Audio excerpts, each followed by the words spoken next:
Tonight, we're stepping back in time. Not to a place of velvet gowns and candlelit balls, but to something a bit more pungent, a little more raw. Welcome to the Viking Age. Now, before you start romanticizing it, those epic battles, horned helmets, which, by the way, weren't even a thing, roaring fires and meat-fueled storytelling, let me gently prepare you for a reality check. You wouldn't last a day. Not even half. In fact, by sunrise, you'd probably be shivering in a corner, covered in fleas, wondering why the air smells like goat and armpit stew. Because you're not waking up in a comfy cottage on the Norwegian coast. No. You're waking up in a longhouse. A long, dark, smoky barn shared by a lot of people. And animals.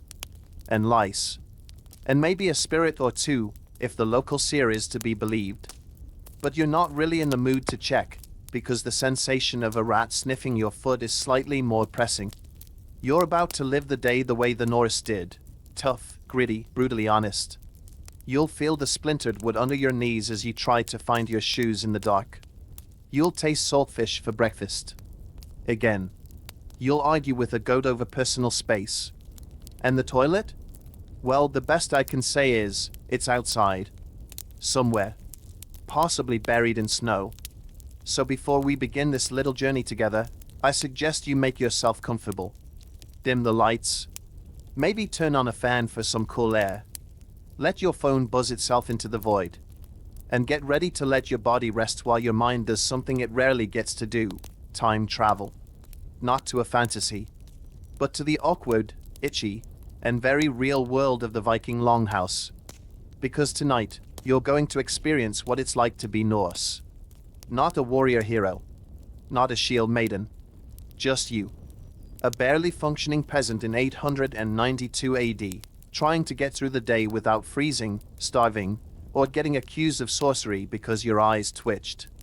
If you enjoy this odd little adventure, and if you do, I question your taste but admire your spirit, feel free to like the video, subscribe, and drop a comment. Really.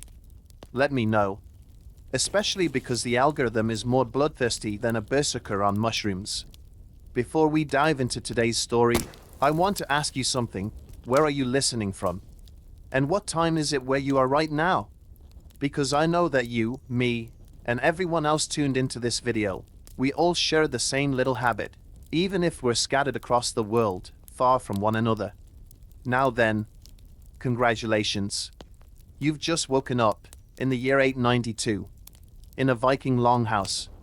It's still dark. It's still cold. And you're still lying in something that may or may not have once been hay. You blink. Or you try to. Because your eyes feel crusted shut. The kind of crust that has texture. Nature's eyelid glue, courtesy of smoke, sweat, and at least 3 types of organic particulate you'd rather not investigate further. The first thing you notice is the smell.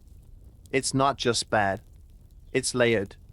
Like a musical chord composed entirely of regret. There's the sharp sting of dried fish, lots of it, hanging above your head in crude, smoky clusters. Then there's the earthy musk of damp fur pelts, saturated with body heat, and the occasional droplet of goat urine.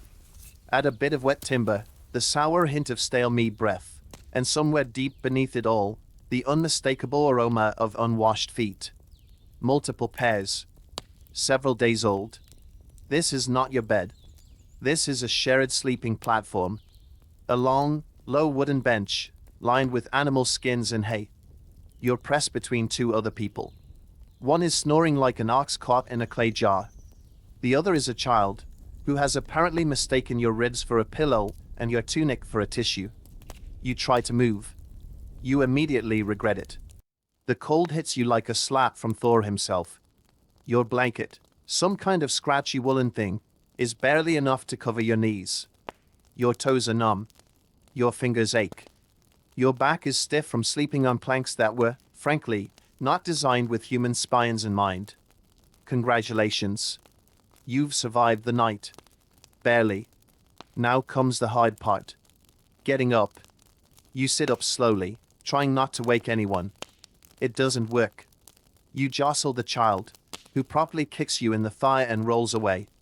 The other sleeper mumbles something about trolls and farts audibly into the hay. You swing your legs down and touch the floor. It's wet. Not water wet. Not snow wet. Just organic dampness. Could be condensation. Could be goat pee. Could be the sweat of 10 generations soaking into timber. You stop thinking about it. Your boots aren't where you left them. Of course not. One is near the hearth, half chewed by something with teeth. The other is by the door, frozen solid. You pull them on anyway. Because dignity is a luxury, and your feet are turning blue. And then you stand. Welcome to morning in the Viking Longhouse. The fire is low, just a few embers and a lot of smoke. The hearth in the center of the room is the only source of heat, and it mostly serves to fill the air with thick, throat-scratching haze. Your eyes start watering immediately. Someone stirs near the fire. It's an older woman, already upright, feeding dried sticks into the hearth. Her face is lined like old bark.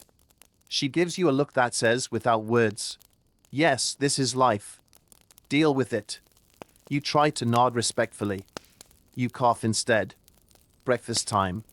Which is generous. Breakfast is a term that implies options, or at least variety. What you're about to eat is more like the daily offering from the gods of sustenance, bland and grey. It's called gruel. And it's exactly what it sounds like. A sludgy mixture of barley, water, maybe a pinch of salt if you're lucky, all simmered together until it reaches the consistency of baby spit. The old woman stirs a pot that's been reheated so many times, it probably predates Christianity. You're handed a bowl. Wooden. Still sticky. You sip. It's warm. That's the best thing you can say about it. Someone nearby lets out a satisfied belch. Someone else is already arguing over who gets the last scrap of dried fish. You chew your gruel and wonder how long you can survive like this. Your stomach growls in protest. Your tongue quietly mourns the concept of flavor. You finish your breakfast and step outside, and immediately regret everything. The cold doesn't just bite, it gnaws. The wind is sharp enough to file wood. The snow is knee-deep in places and crusted with ice. Your breath fogs the air in great ghostly puffs, like your soul trying to escape. You shuffle toward the latrine, because nature calls. And in 892, it doesn't leave a voicemail.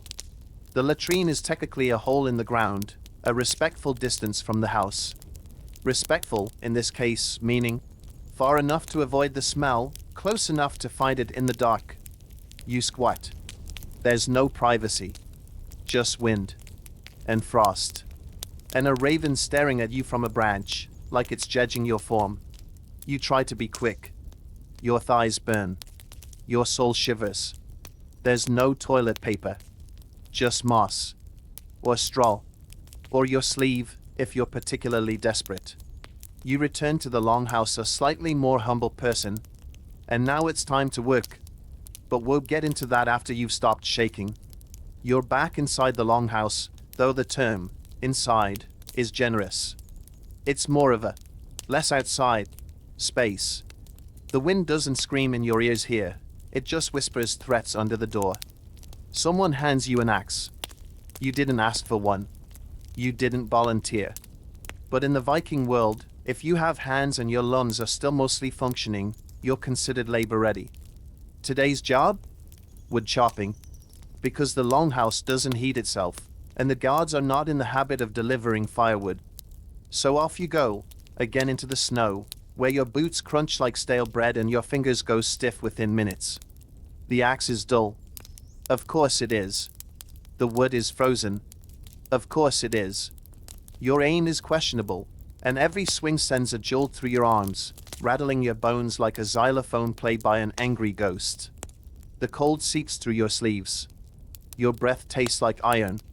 After 10 minutes, your back is already aching, and you've produced precisely 2 logs, both of which split in the wrong direction.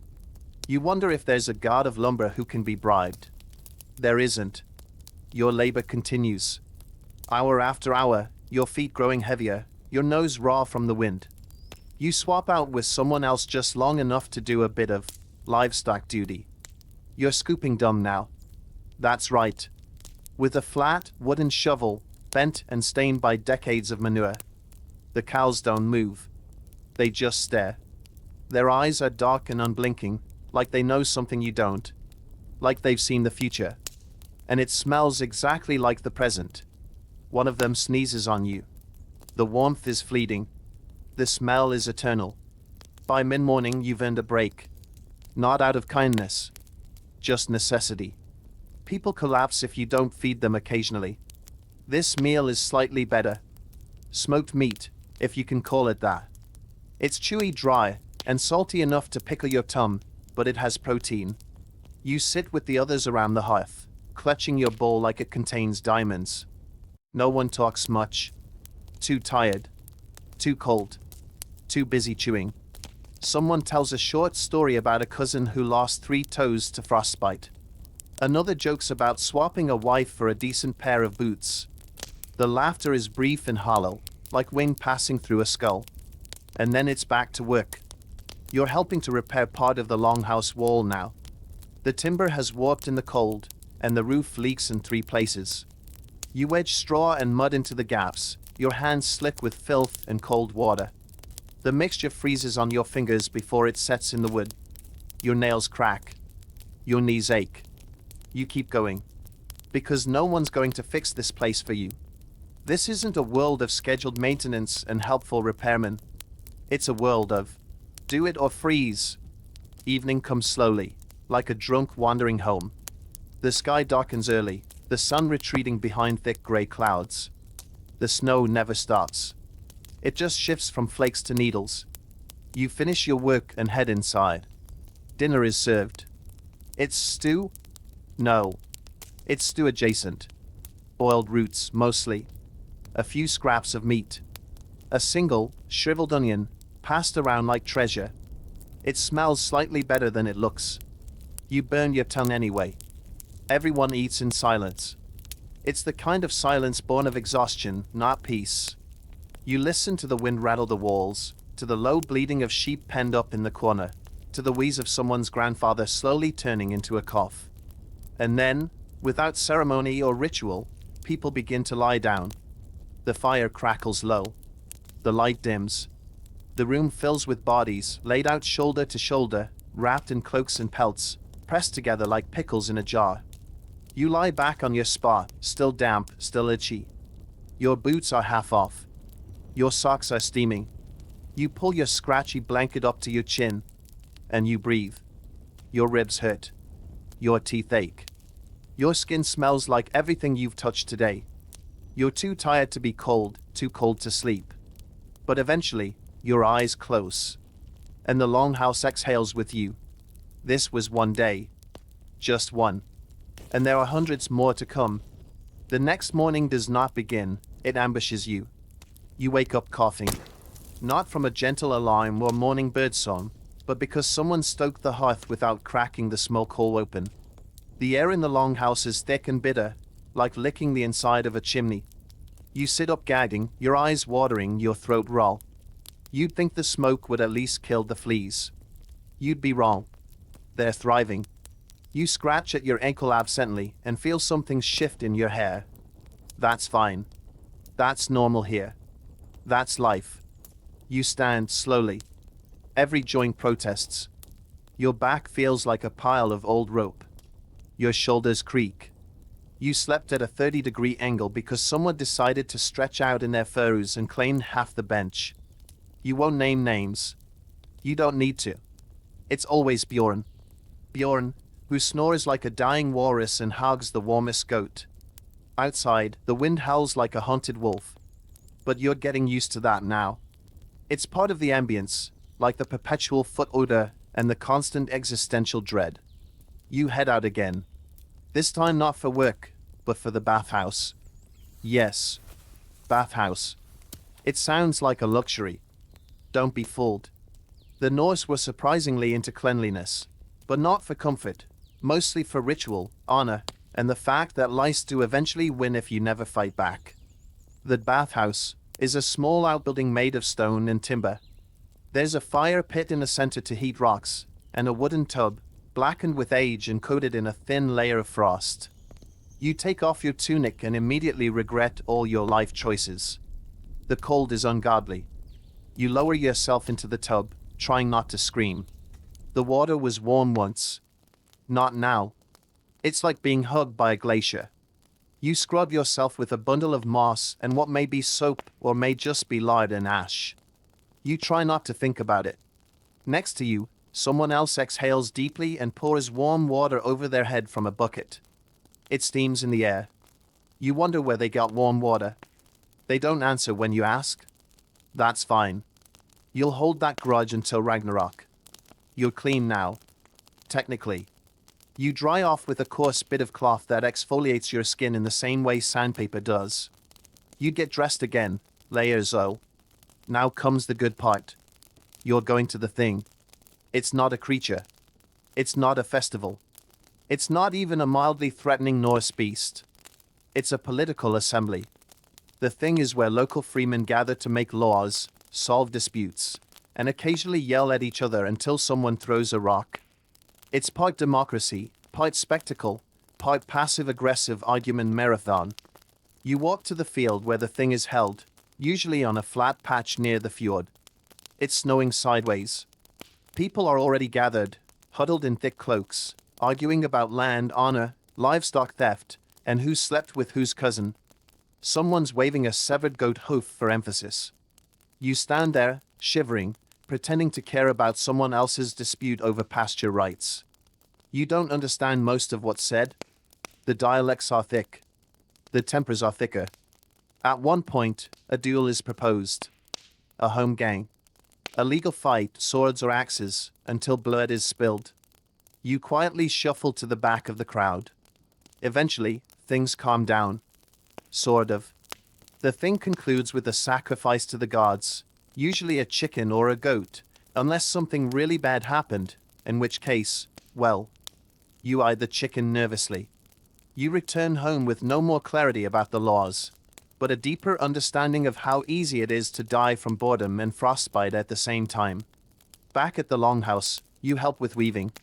Yes, weaving. Men and women both do it here. Wool into thread, thread into cloth. Your fingers fumble with the loom. The woman next to you watches silently for 5 minutes before sighing, taking your work, and redoing it in 30 seconds. You nod. You've accepted that you're bad at everything here. The rest of the day passes in chores. You tend the fire. You check on the salted fish. You throw a rock at a chicken that keeps pecking at your boot. It pecks back. You lose. Evening falls again. Dinner is smoked herring and dried berries. You chew slowly, grateful for the novelty of chewing something that isn't gray. Someone plays a lyre near the hearth.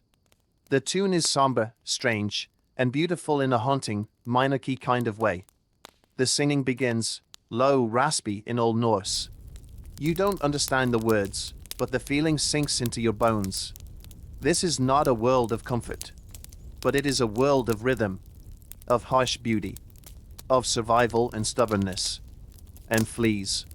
Always, always fleas. Later that night, after the lyre's last aching note fades and the last ember from the hearth flickers into dull orange silence, you try to sleep. You lie on your back and stare at the sloped roof above, blackened with smoke and dust. Someone is muttering in their sleep. Someone else is chewing. In their sleep. You think it might be Bjorn again. You don't check. You close your eyes. Then open them again. Then close them, this time with intention. It doesn't help. Your body is tired beyond tired, but your mind is buzzing like a mosquito trapped in a jar. You think about tomorrow, and the day after, and how many more cold sunrises you'll have to crawl through before anything changes. Spoiler, it won't. Not really. Because in the year 892, change moves slower than a drunken ox. When the morning comes, and it does, eventually, like a cold slap, you wake with hay in your mouth and someone's elbow in your kidney. You get up without ceremony. No stretching. No coffee. No sunrise yoga. Just another round of life.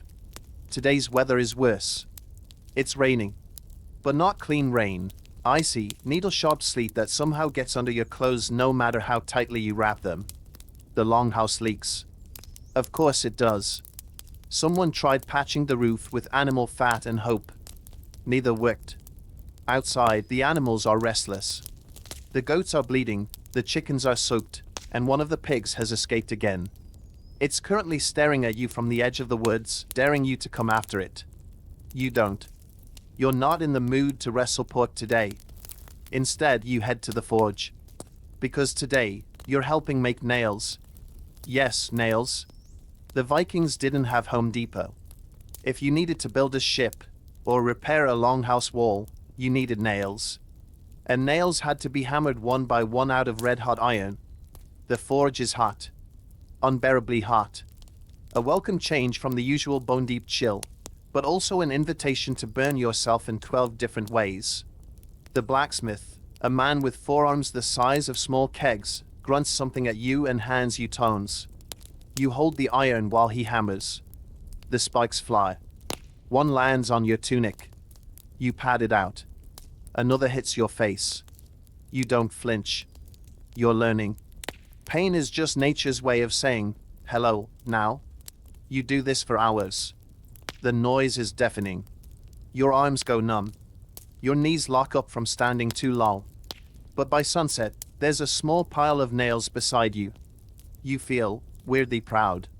That feeling disappears when you trip over a chicken on the way back to the house and land face first in a puddle. Your pride is now somewhere near your left shoe, which you lost in the mud. Dinner is late. The stew pot is mostly empty. Just a few limp vegetables, a stray fish bone, and an unidentifiable lump that might be turnip, might be rat. No one's quite sure. You eat it anyway. Because hunger is the best seasoning, and regret is the side dish to every meal. After dinner, someone begins telling stories. Not fairy tales. These are sagas. Epic, brutal, long-winded tales of vengeance, honor, blood feuds, and ships that sail beyond the edge of the world. Everyone listens. The children especially. Their eyes wide, their faces lit by firelight, absorbing every heroic death and tragically pointless battle. You sit there, quiet, your bowl on your knees, watching the flames dance. And you realize something.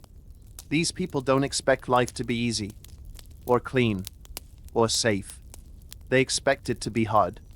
But they meet that hardship with songs, with rituals, with stories that make the suffering feel like part of something greater. A legacy, a rhythm, a reason. Even if that reason is just so someone remembers your name when you're gone. And maybe, just maybe, that's enough. Later, in the cold silence of night, you curl up in your spot again. The itch is back. Your feet are numb. But you're not angry. Not anymore. Just tired. Deep in your bones, kind of tired. You close your eyes. And you sleep. Morning again. You open your eyes and realize it's still dark. Welcome to winter in the north. In the Viking Longhouse, daylight isn't a reliable concept. It's more of a passing rumor.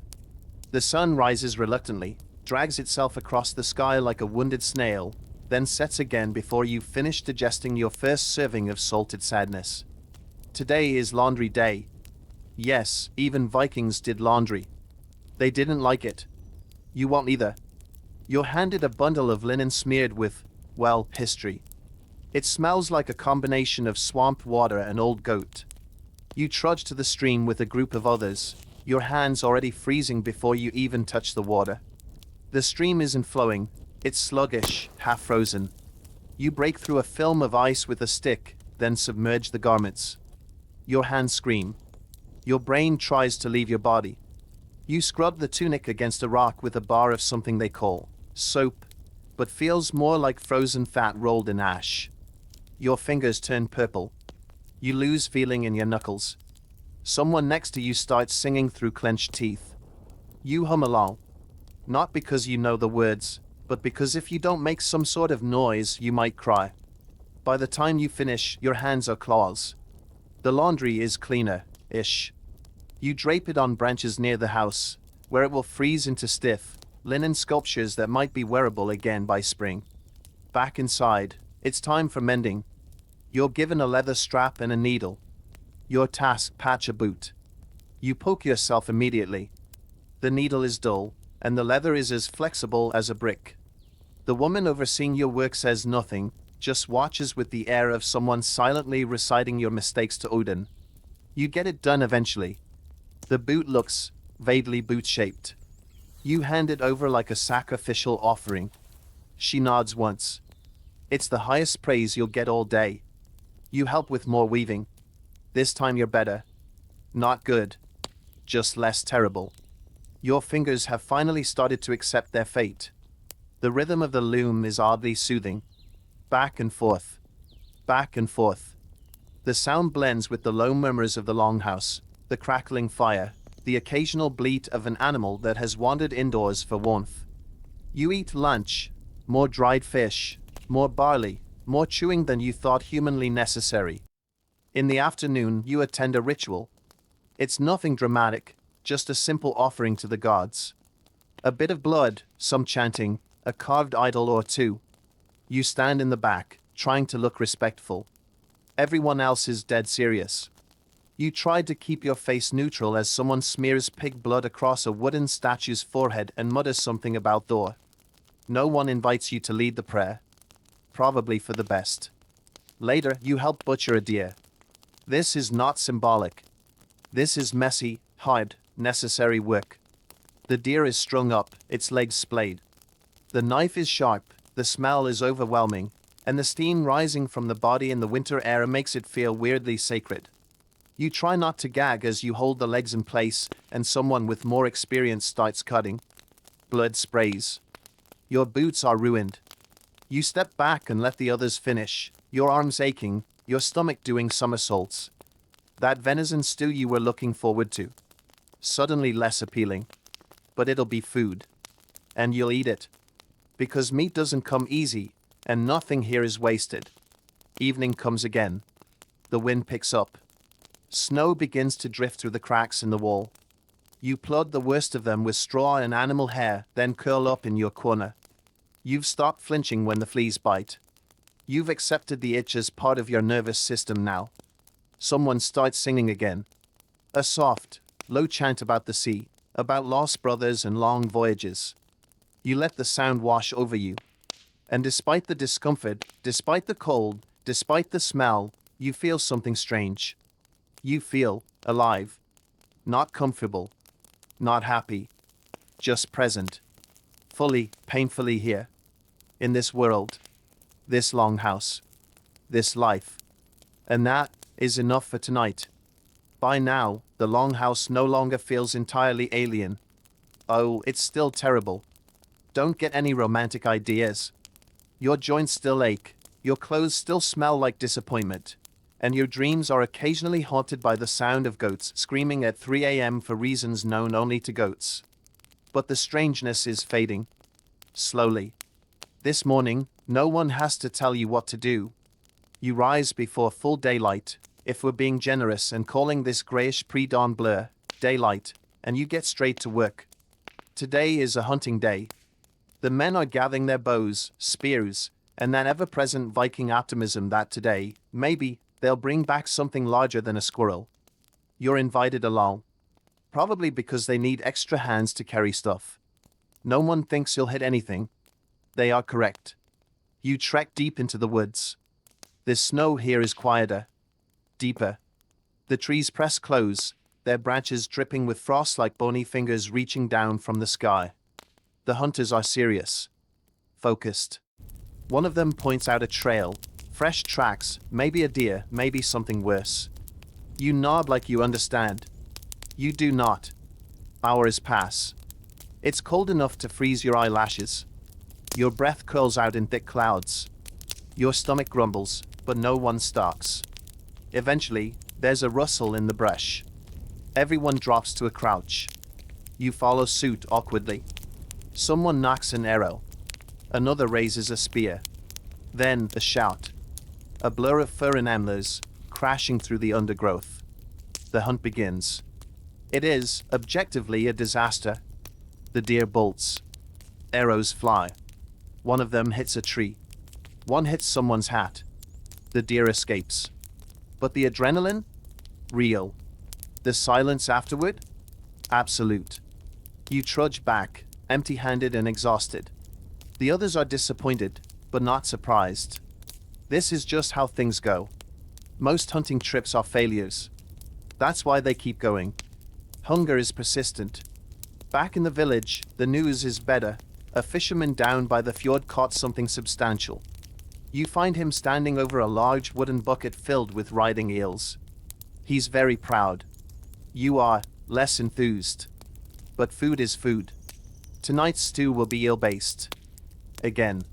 And your only task now is to prepare it. Which means getting. Eels are slippery, squirmy, and much more alive than you'd like. You grab one by the neck. It flips, rides, and nearly slaps you in the face. The knife is dull. Your patience is duller. But eventually, you succeed in transforming the eels into something vaguely edible. Dinner is salty, oily, and oddly chewy. You eat it anyway. Because that's what Viking life teaches you. Gratitude through resignation. After dinner, you help mend the net that caught the eels. Your fingers are raw from cold, your back sore from crouching, but the repetition of the knots is calming. Knot. Pull. Thread. Tighten. You lose yourself in the rhythm. It's almost meditative. Or it would be, if not for the persistent sound of someone arguing about the best way to cook seal fat. Spoiler, there is no good way. Later, as the longhouse quiets down, the elder woman begins another saga. This one's about a girl who became a seer, one of the vulva, women who spoke with spirits, interpreted dreams, and were both feared and respected. Her tale is filled with omens, with strange visions, with hard choices. You listen, curled up in your usual corner, one hand absent-mindedly scratching at your scalp. There's a moment where the seer walks into a forest and doesn't return for 3 days. When she does, her eyes have changed. Everyone knows. She's not the same. She's seen something. And for the first time, you wonder what you'd see if you wandered into that forest. Would you come back different? Or would the trees simply take you? These thoughts linger in your mind as you fall asleep, the fire crackling low, the longhouse creaking under the weight of wind and snow. Outside, the world is frozen, silent. Inside, you are still here, still surviving. And that, for now, is enough. You wake the next morning before the fire does. The longhouse is quiet in that eerie, sacred way, when the world hasn't quite decided to begin again yet. No footsteps.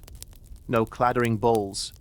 Just a faint, hollow echo of your own breathing, and the occasional rustle of someone else twitching in their sleep.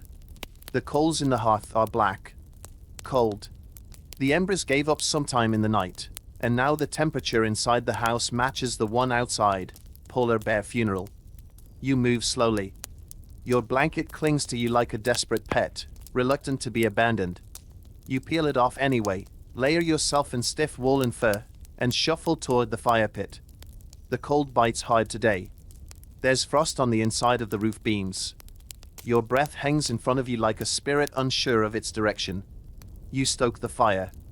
Not because it's your job, but because whoever usually does it clearly valued sleep more this morning. You get the sparks going after 3 attempts. Your hands are shaking, your nose is dripping, and your toes have disappeared, at least in the sensory department. But the flame catches. Warmth returns. Slowly. One by one, the others begin to stir. A child cries. A man groans as he sits up, rubbing his back like he's been personally insulted by his spine. The old woman snorts awake and immediately starts chewing on something. You're too afraid to ask what. Today is market day. And by market, don't imagine something quaint with colorful tents and cheerful vendors offering samples. No, this is a muddy clearing on the edge of the fjord, filled with shouting, bartering, occasional threats, and smells that defy science. You're going to help carry goods. Which means trudging through snow and sludge, hauling baskets of dried fish, bundles of wool, and jars filled with fermented something. No one tells you what. You don't ask. The path to the market is long. It winds through the village, past the blacksmith's hut, the abandoned watchtower, and a pile of what used to be a canoe. You pass other families doing the same thing, kites creaking, children crying, chickens trying to escape. The market is already busy when you arrive. It's loud. Very loud. Shouting, bargaining, arguing. Everyone's trying to get the best deal, which usually means trying to convince the other person they're being robbed, even if they're the one doing the robbing. You stand awkwardly by your goods. You're not great at this part. Someone asks how much for the wool. You blink. Another asks if your dried fish are cursed. You consider saying yes just to shorten the conversation. Eventually, someone else steps in, someone who knows how to haggle without causing a blood feud. You become the designated holder of the sack. It's not glamorous, but at least it keeps you out of verbal warfare. You wander the market on a break, clutching a wooden cup of something warm and vaguely alcoholic. The options here are limited: root vegetables, salted meat, more eels, beads, leatherwork, and a single, cracked comb made from emla. It's not much, but to the people here, it's everything. Each item represents hours, days of work. Each trade, a decision that could mean warmth this winter or another month of gruel. Every offer carries weight. Every coin, every favor, a gamble. Someone offers you a roasted mouse on a stick. You politely decline, then immediately regret it, because it was probably the freshest thing available. Back at the Longhouse, the goods are unpacked and sorted. You've made a decent trade. More salt, a new bone needle, and, luxury of luxuries, a small sack of imported grain. Tonight dinner is better.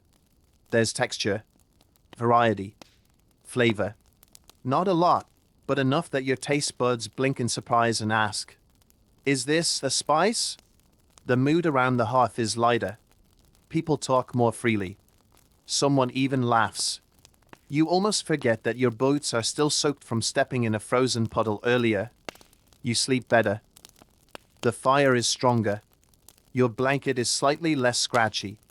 You dream of things that aren't terrifying. For once. Morning greets you not with frost, but with noise. A distant clang of metal. Shouting. Feet pounding across the earth.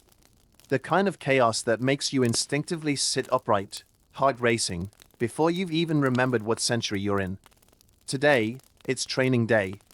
And no, you're not preparing for a marathon, or a light jog, or even a very slow yoga class. You're training for battle. Because even if you're not a warrior, every able-bodied person in the village is expected to know how to swing a weapon when things go sideways. And in Viking society, things go sideways a lot. Raids. Feuds. Surprise Danish cousins with grudges and axes. You are handed a wooden practice sword. It's heavier than it looks. It's also splintered in 2 places, and possibly cursed. But you don't argue. You line up with the others, most of whom are already covered in bruises, and prepare to learn the fine art of not dying. The instructor is a woman named Fridas. She has arms like braided rope and a personality like cold iron. She says very little. When she does speak, it's usually to correct your stance or to ask if you've ever actually used your limbs before. You're told to swing. You swing. Poorly. She corrects your grip. You swing again. Less poorly. Then she pairs you with someone else, a broad-shouldered teen who looks like he eats tree bark for fun. The sparring begins. It's not elegant. He hits you on the wrist, then on the shoulder, then square in the chest, which knocks the wind out of you so completely you briefly see all 9 realms at once. You recover. Swing wildly. Mississippi fall over. Fridas nods approvingly. At least you're trying. You spend the next hour sweating, panting, and slowly developing a love-hate relationship with your kneecaps. The other trainees aren't much better. There's a lot of grunting, stumbling, and questionable footwork, but they keep going. So you do too. By the time it's over, you're sore, soaked in sweat, and oddly proud of the single bruise you landed on your opponent's arm. He pats you on the back. You try not to cry. Lunch is quiet. Everyone's too tired to talk. You eat boiled grains and smoked meat, your hands trembling slightly from the effort of holding the bowl. The afternoon brings a welcome change. Music. Someone has carved a new flute. The first sounds it makes are alarming. But eventually, the notes find their rhythm, and a simple, haunting melody fills the longhouse. It's the kind of tune that feels ancient even the first time you hear it, like something carried on the wind from a forgotten time. The mood shifts. People tap along. A few begin to hum. The children mimic the beat with small sticks, thumping out a rhythm on the floorboards. This is the rare part of Viking life that almost feels soft. It doesn't last. Because soon there's news. Someone from a nearby village has arrived, mud-caked, half-frozen, eyes wide. There's been a raid. Not here. Not yet. But close. Suddenly, everything becomes sharper. The conversations are quicker. The laughter stops. People begin checking their weapons, inventorying food, whispering about gods and omens. You don't know what to feel. Fear mostly, with a generous side of dread. The longhouse becomes a hive of activity. You help patch shields, carry water, gather firewood, anything to stay busy. Because if your hands are working, your brain can't spiral too far into panic. Dinner is tense. There's enough food, but no one's really eating. Eyes flick toward the door, toward the darkness, toward the future. Tonight, sleep comes slowly. You lie there, wrapped in furs, listening for sounds that don't belong. Every creak of the wood, every howl of the wind, feels suspicious. You grip the dull little dagger someone gave you and tell yourself that everything will be fine. It probably won't be. But you lie still anyway, pretending the longhouse walls are strong enough to keep the world at bay. And eventually, despite everything, you sleep. You wake up to whispers. Not loud ones, just soft, urgent murmurs pass between tired mouths. A hush that moves like fog, weaving through the sleepers still buried beneath blankets and straw. It's still dark. But there's motion. Tension. Someone lights the fire. Someone else passes you your boots without a word. Something is wrong. The raid wasn't just a rumor. There's a boat. Not far. A small one, yes, but unfamiliar. Unwelcome. It landed in the cove just beyond the southern hill. A few warriors from the village went out at dawn to scout. Now they're back, bloody but breathing. There's not going to be a full attack. Not today. But the message was clear. Someone is testing the edge.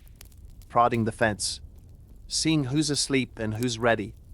Today, everyone is very, very awake. You're not asked to fight. You're not that important. But you are asked to help prepare. Which, in Viking terms, means make things sharp and carry heavy objects. You start with weapons. The blacksmith sharpens the blades, and you wield them, one by one. Axes, seekses, short swords. You've never held so much iron in your life. Some of it is chipped. Some of it is rusted. All of it feels like history with a handle. Then the shields. Round, wooden, heavy. Painted with faded symbols and family crests. You carry them in stacks, arms burning, legs sore from the weight. By the end of it, your back feels like it's trying to declare independence from the rest of your skeleton. Next comes the food stockpile. Not a feast, just hard bread, dried fish, smoked meat. Rations. In case the longhouse has to be sealed for a few days. You help patch the door, reinforce the windows, double-check the livestock enclosure. The mood is tight. But calm. These people have done this before. They know the rhythm of danger. You, on the other hand, are sweating from pure existential horror. By midday, the immediate threat has passed. No more boats. No more sightings. Just silence. But no one celebrates. Because silence in the Viking world doesn't mean peace. It just means you're not being attacked right now. The rest of the day is filled with quiet labor. You help churn butter, which, surprisingly, involves a lot of shaking and grunting. It's not as glamorous as it sounds. Your arms are already noodles from carrying shields. The churn smells faintly like goat. Then you help tan leather. This process, in case you didn't know, involves urine. A lot of it. Human and animal. You stir animal hides in a pit of it, with lye and ash and something that used to be bark. The smell is biblical. Your soul tries to exit your body. You keep going. Why? Because shoes don't make themselves. And winter eats feet. The evening meal is heavier than usual. Venison stew, thick with fat and root vegetables. People eat slowly. Quietly. You sit near the fire and feel something strange. It's not comfort. It's not fear. It's the sense of being part of something. Something old. Something brutal. Something too big for one person to carry, but shared across everyone's shoulders. Someone tells a short story after dinner. A real one, about a time this village faced worse. A time when the snows came early and a rival clan raided twice in 1 week. They made it through. You don't know how. But they did. And maybe, just maybe, so will you. You sleep that night without dreams. Not because you're calm, but because your body has simply run out of energy to produce them. The fire burns low. The shields are stacked by the door. And the longhouse stands, heavy, silent, and strong. Morning comes with a softness you weren't expecting. Not in temperature. Oh no, it's still cold enough to freeze tears, but in mood. The village is quiet in a different way now. Not tense. Not alert. Just tired. The kind of tired that settles in after fear has passed, but before anyone has the luxury of relief. You wake with straw in your hair and stiffness in your neck. You stretch, regret it immediately, and sit up to find the fire already crackling and someone handing you a chunk of coarse bread. It's warm. Barely. But the warmth surprises you. It's the smallest kindness you've felt all week. You eat. No one says much. A few quiet murmurs. A cough or two. The occasional clatter of a spoon. Then, slowly, the day begins. Today, there's a shift. Instead of physical labor, you're told to join the children for story lessons. That's right, school, Viking style. And it's nothing like what you used to. There are no books. No desks. No chalkboards or bells. Just a group of kids, a long bench, and an old man with a voice like gravel and patience forged in the fires of babysitting 30 feral squirrels. He tells them stories, not just for fun, but for memory. For lol. For culture. Today, the saga is about the Allfather, Odin. How he hung himself from Yggdrasil, the great world tree, pierced by his own spear, to gain the knowledge of runes. The kids are wide-eyed. You're wide-eyed. Because it's not just a story. It's a survival guide disguised as myth. Every lesson is folded into a tale. Why you honor your kin, why you keep oaths, why you never, ever steal someone's mead and blame it on a ghost. The children recite runes next.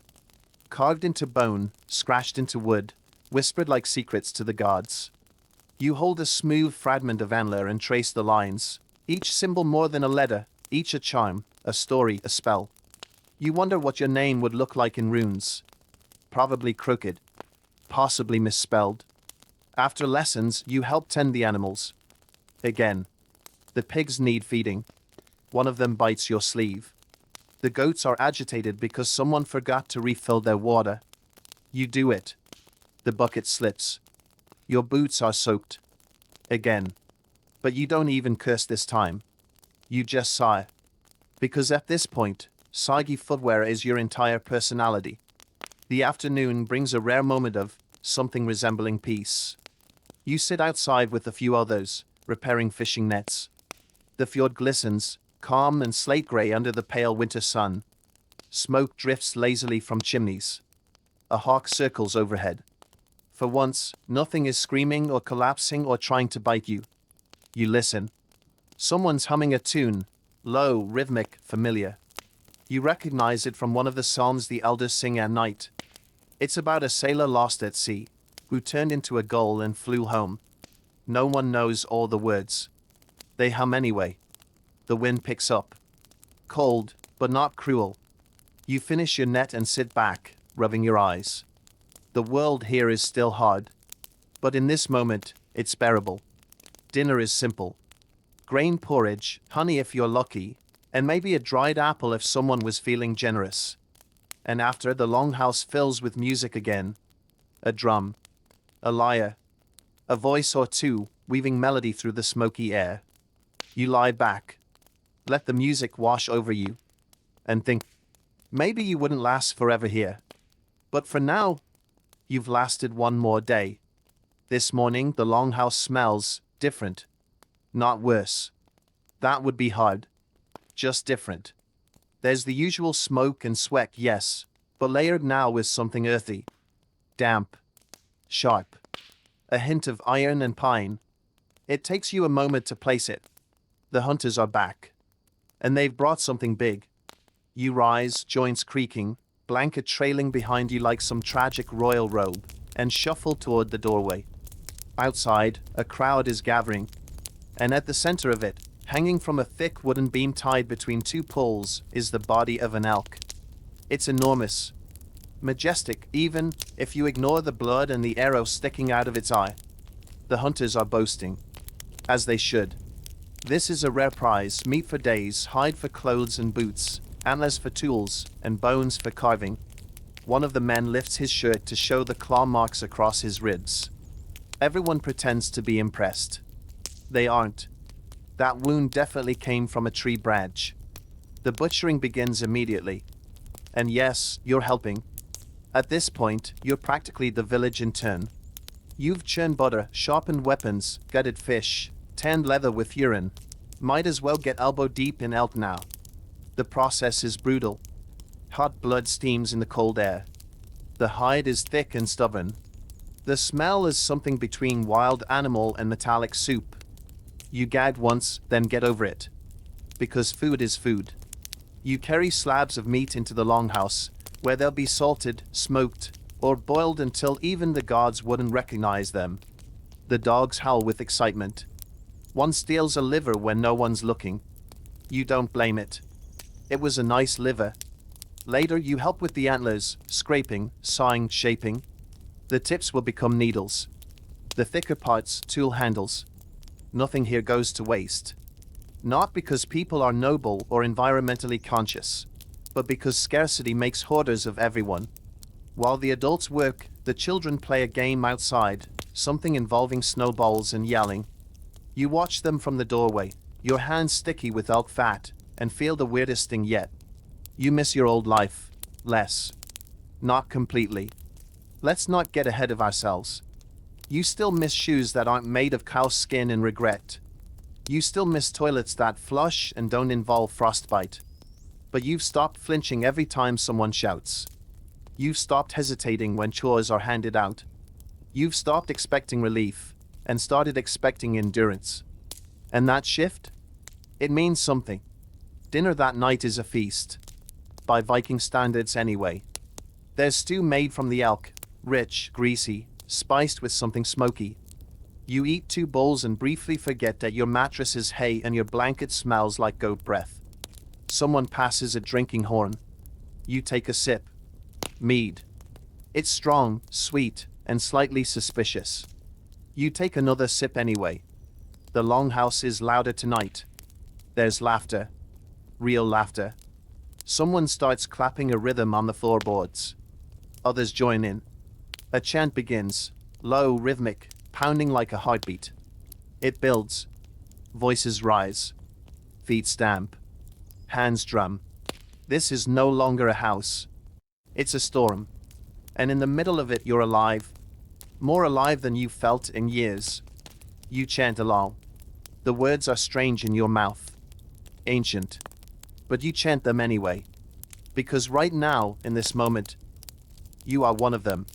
The next day, you wake with a slight headache and the taste of smoke and mead lingering on your tongue. Celebration has its costs, and in the Viking world, even mild joy must be paid for in aches, bruises, and, if you're unlucky, a bite mark from someone who got too into the drumming. You check your forearms. Just bruises. Progress. The longhouse is quieter this morning. Not mournful, just slow. Hum over. You stretch. Regret it. Sit up and pull on your clothes, which haven't dried fully from yesterday's snow, but are at least above freezing. Your boots squelch slightly as you step out into the icy light. The air is sharp. Not wind sharp, but clear and biting, like the world's reminding you it still has teeth. Today's work is weaving rope, which sounds simple until you're several hours in, your fingertips raw from the fibers, and your brain vibrating from the sheer monotony of it. Twist, pull, loop, knot. You're making rope for the ships, they say. Longboats. Sleek, terrifying beasts of wood and iron and muscle. You've seen them at the shore, lined like sleeping wolves, waiting for spring and salt water. Every rope must be strong. Perfect. A weak one snaps at sea, and then someone dies. Possibly you. Possibly someone who'll haunt you forever because of your shoddy craftsmanship. No pressure. As you work, someone next to you begins to talk. It's an old man, skin like driftwood, eyes sharp as ice. He reaves without looking at his hands. His voice is low, almost conversational. He tells you about a voyage. Years ago, he says, a longship sailed west, farther than anyone had dared. Past Iceland, past Greenland, into the unknown. They found land. Real land. Wooded, rich, strange. You ask what happened. He shrugs. Storm. Ice. The sea swallowed half of them. The rest turned back. You ask if he'd go again. He looks at you, lips curling into something between a grin and a grimace. If I had the legs, and less arthritis in my spine. The story stays with you all day. Because that's the truth behind the legends, isn't it? Not glory. Not conquest.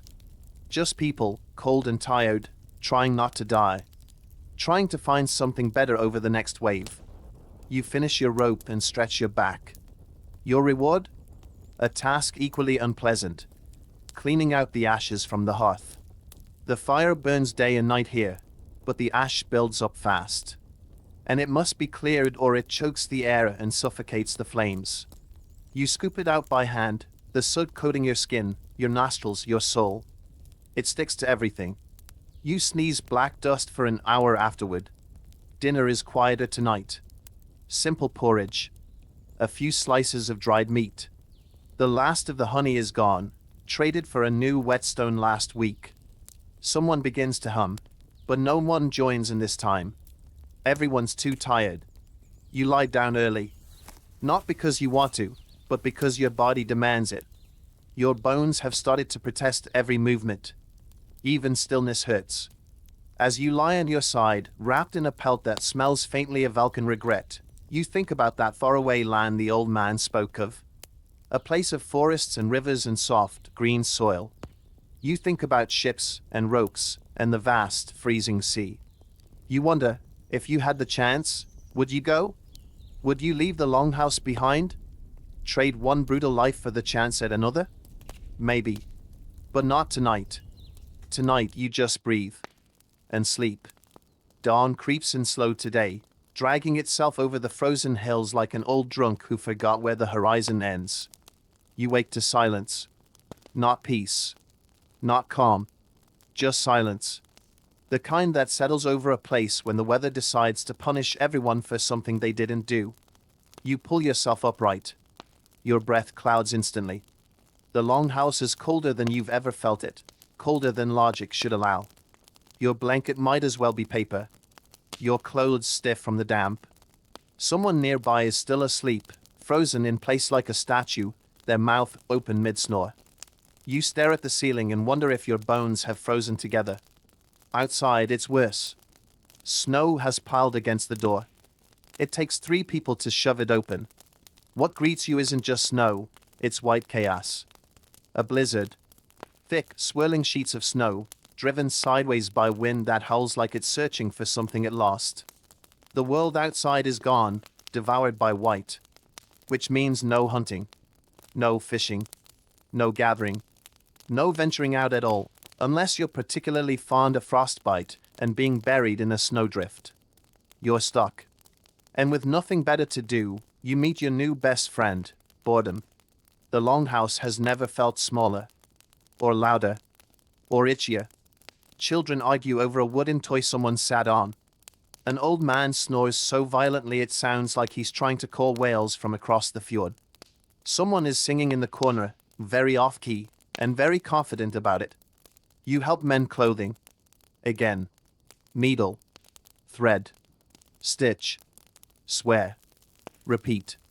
It's not glamorous, but it keeps your hands busy. And right now, keeping busy is all you've got. Someone reads runes today. Carved into a plank. Softly, reverently, they ask the gods for patience, for strength, for warmth. The gods, apparently, are ignoring their mail. Lunch is more stew.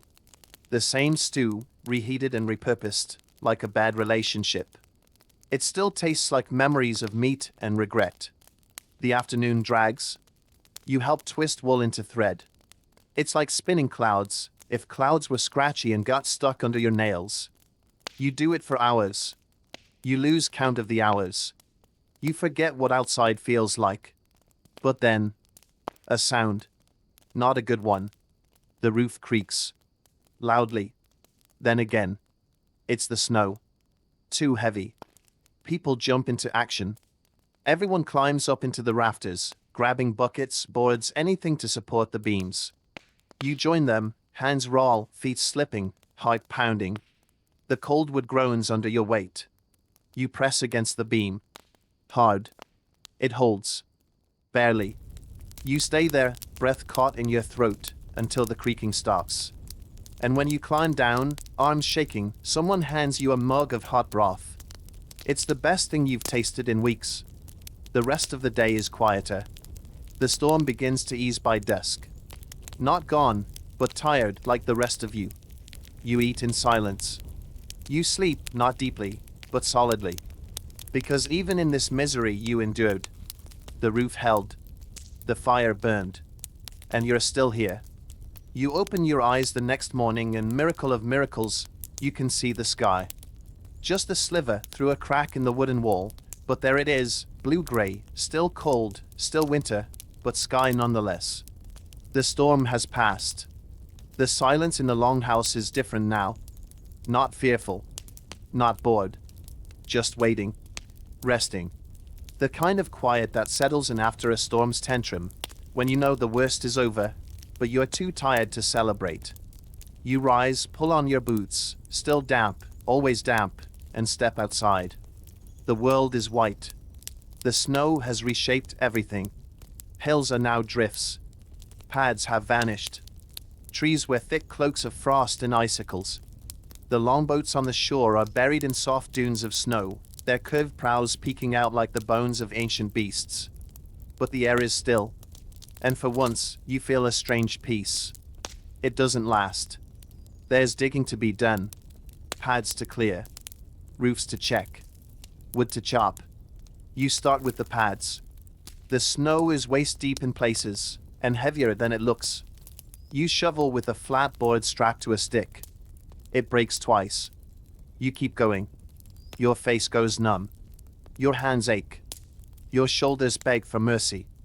But slowly, a thin, winding trail begins to appear, snaking between the longhouse and the forge, then toward the livestock pen, where the animals are bleeding their frozen discontent. Inside, someone has managed to make butter. Fresh.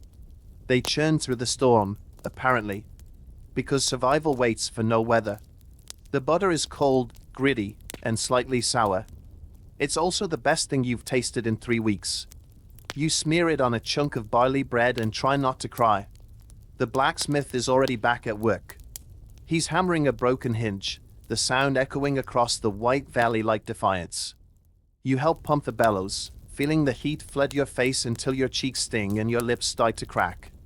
The warmth hurts, but in a good way. You catch sight of your reflection in a pan of melted snow, your face red, hair tangled, eyes tired, but stronger. You don't look like the same person who woke up in a pile of straw all those days ago, flinching at every sound, gagging at every smell. You look here. A real part of this grim, frozen, infuriating place. That night, the longhouse is alive again. The storm is over, and the world didn't end. Someone roasts meat on a spit. Rabbit, you think. or possibly something smaller and faster. It's dry, stringy, and oddly sweet.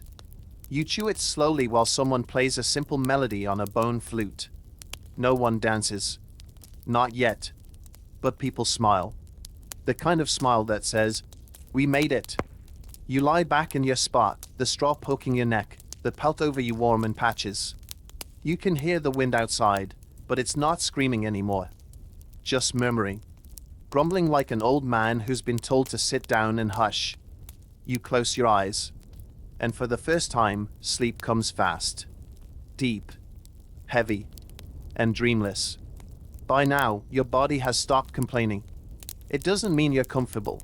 Just that discomfort has become the default, the background hum of your existence. A sore shoulder? Expected. Damp boots? Standard. The occasional rat sniffing your ankle at night? Practically a pet. You wake with a grunt rather than a gasp. Progress. Outside, the thaw has begun. Not quickly. Not mercifully. But little signs appear. The drip of melting ice from the roof. The way the snow crunches instead of groans beneath your boots. The sight of someone scraping frost from a window rather than chiseling it like marble. Today's task?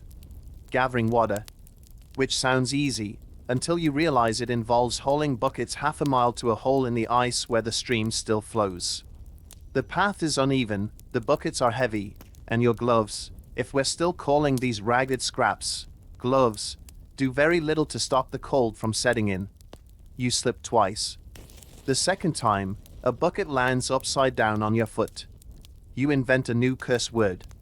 Someone nearby claps.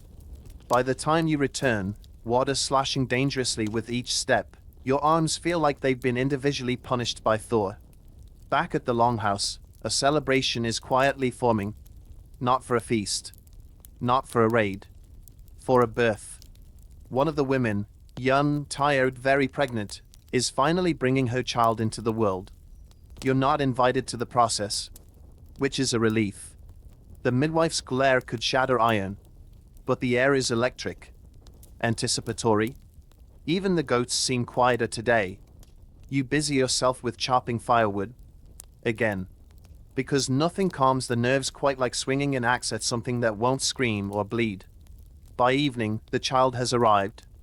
A girl. Healthy. Loud. Wrinkled like a walnut. The mother is exhausted. Pale. But smiling. In a way that seems impossible after what she just went through. You're told the baby screamed for an hour straight. An excellent omen, apparently. Strong lungs mean strong life. A naming feast is planned. Nothing extravagant.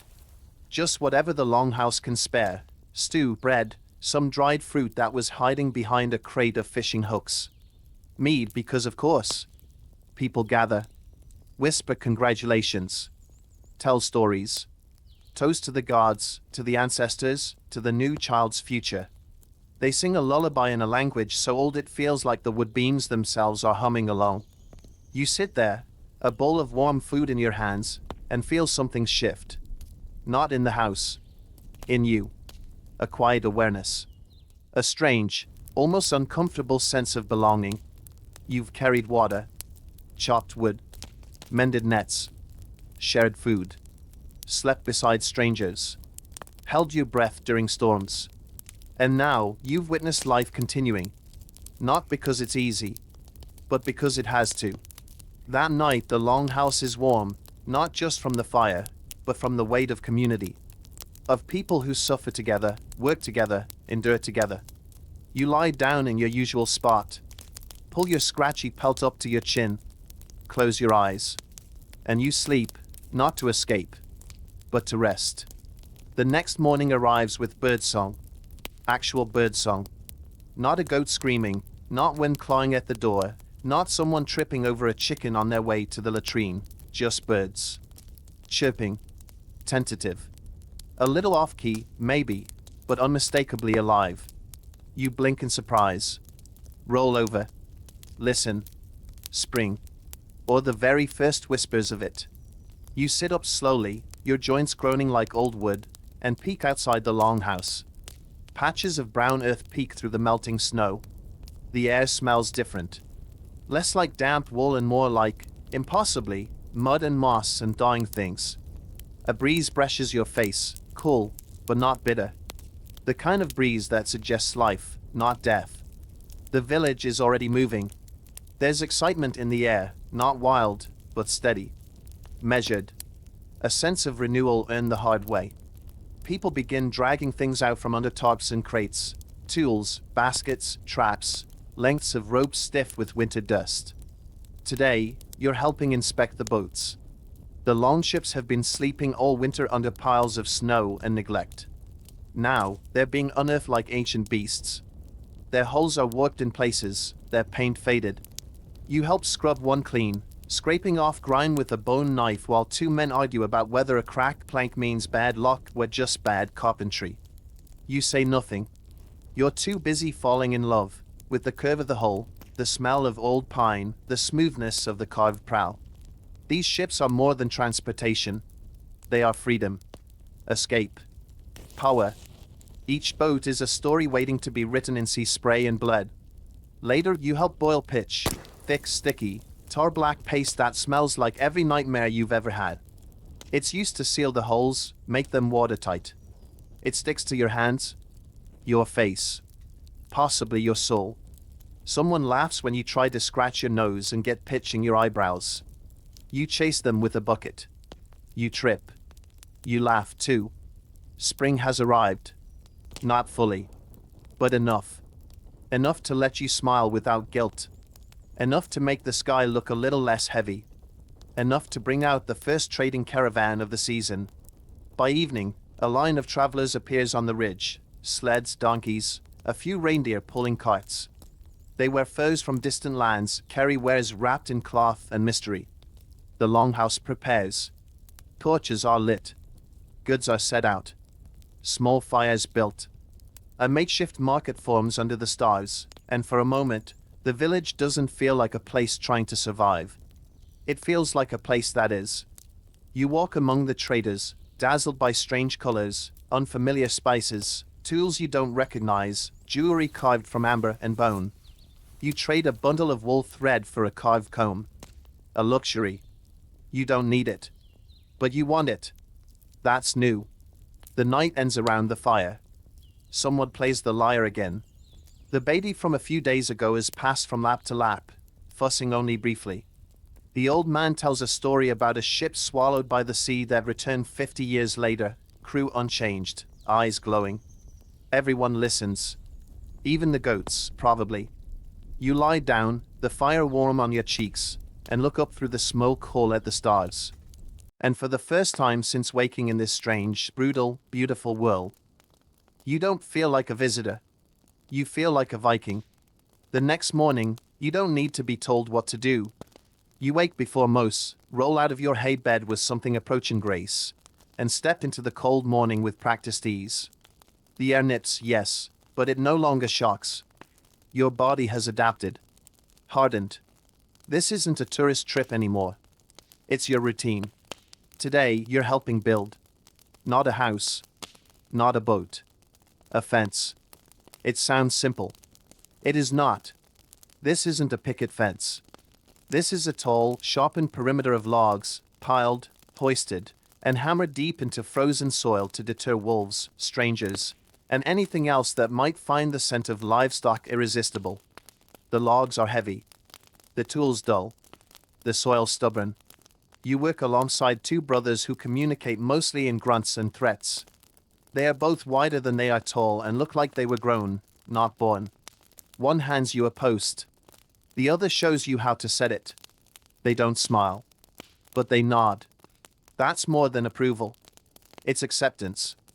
You spend the better part of the day driving logs into the earth. Your hands blister. Your arms throb. Your knees pop every time you squat. You wipe your brow and find more dirt than sweat. But by the end of it, a new wall stands. It's not perfect. But it's yours. As you walk back to the longhouse, you pass the forge. The blacksmith waves you over. Wordlessly hands you a blade. Small. Simple. A Sikh's, forged from old iron. The grip wrapped in worn leather. No ornament. No runes. Just steel. You look at him, confused. He shrugs. You'll need it. Then he walks away. You turn the blade in your hands. It's not just a tool. Not just a weapon. It's a symbol. You're no longer the outsider, the lost one, the soft one from nowhere. You're part of this world now. Bound not by birth, but by blood, sweat, dirt, and stubbornness. Back in the Longhouse, you eat salted fish and boiled roots, sitting between two people who no longer look at you like a guest. Someone steals a bite from your plate. You elbow them. They laugh. You smile. Later, the elder woman calls for you. She hands you a pouch of herbs and says something about brewing a tonic. One of the children is sick, nothing serious, just a cough, but you're tasked with mixing the brew. She watches as you fumble the proportions, grumbles when you nearly boil it over, and finally, nods when it doesn't explode. Progress. The child drinks the brew and makes a face. You mimic it. They laugh. The room feels warmer than usual. That night, the stars are clear again. You sit outside for a while, just watching the sky. The northern lights flicker faintly on the horizon, green ribbons, waving like ghosts. You think of the months that have passed. The cold. The fleas. The meals that tasted like despair. The blizzards, the bruises, the burned fingers, the blisters. And still, you're here. You, who wouldn't last a day. You've lasted many. More than you thought you could. You lie down beside the fire, your cheeks within reach, your blanket slightly less itchy. And as sleep claims you once again, one final thought hums through your mind like a quiet chant beneath the stars. Maybe you didn't just survive the Viking Longhouse. Maybe, just maybe, you became it. If you've made it all the way to the end, or even if you dozed off somewhere in the middle and just woke up with one ear about half under your pillow, thank you for staying with me through this whole journey. If you found this video interesting, or if it simply helped you drift off a little easier, feel free to give it a like, subscribe to the channel, and drop a comment down below. I'd love to know, where are you listening from, and what time is it for you right now? Because even though we're all scattered across the world, and different time zones and tucked into different beds, somehow, we still meet here, in the quiet hours. I'll see you again on the next sleepy time journey, where your dreams will be guided by history, the soft crackle of imaginary firewood, and the comforting knowledge that you, dear listener, don't actually live in a Viking Longhouse. Sleep well.